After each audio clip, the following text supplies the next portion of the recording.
Welcome to Hoffmann-Photography. My name is Rainer and this video is a short explanation of the exposure triangle and why the technical aspects of exposure are always a trade-off between shutter speed, aperture and ISO number.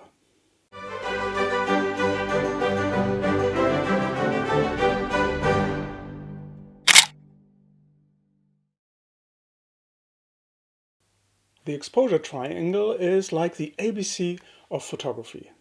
It shows how the three parameters aperture, exposure time, or shutter speed if you prefer, and ISO work together to control the brightness of an image.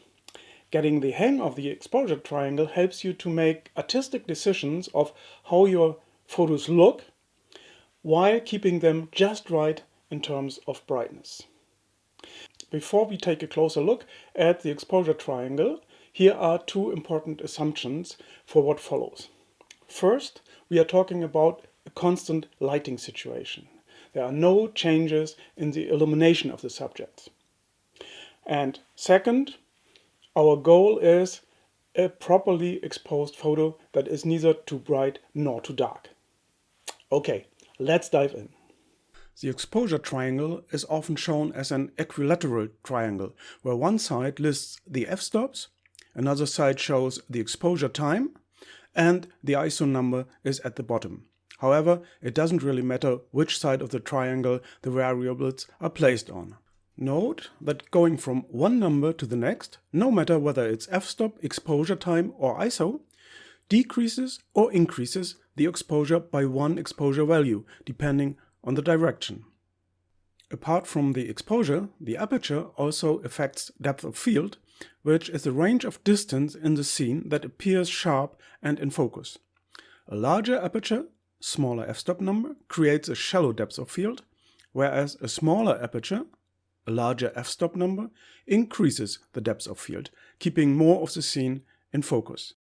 The exposure time, apart from controlling the exposure of the photo, also controls motion blur.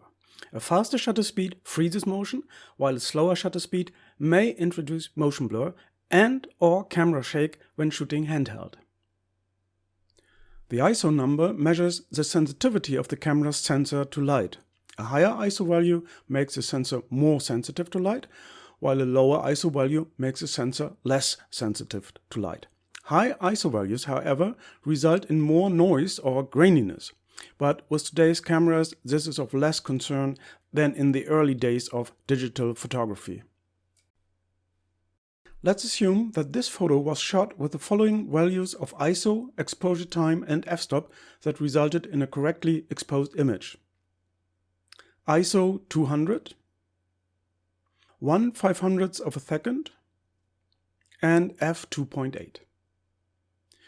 Due to the small f-stop number, the depth of field is quite shallow and the motion of the bike is frozen thanks to the fast shutter speed.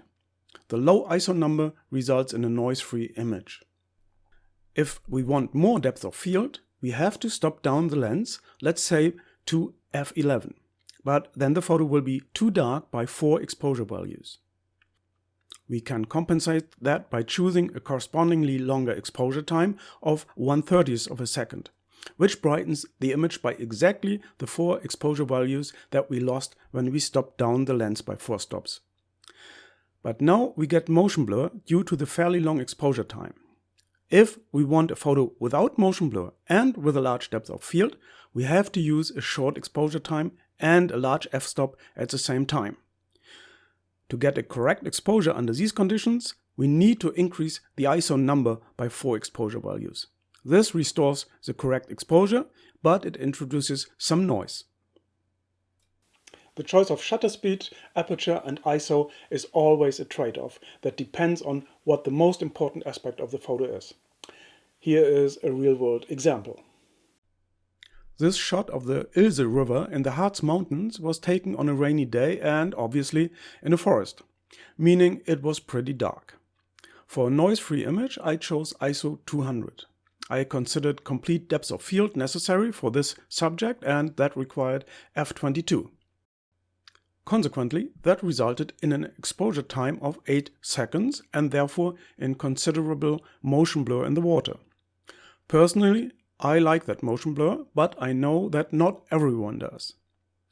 But for a photo without any motion blur, a shutter speed of at least 1/30th of a second would have been required. But then I would have had to push the ISO number to a whopping 102,400. There are still a lot of cameras out there that don't even go that far. I hope this helped, and as always, thanks for watching.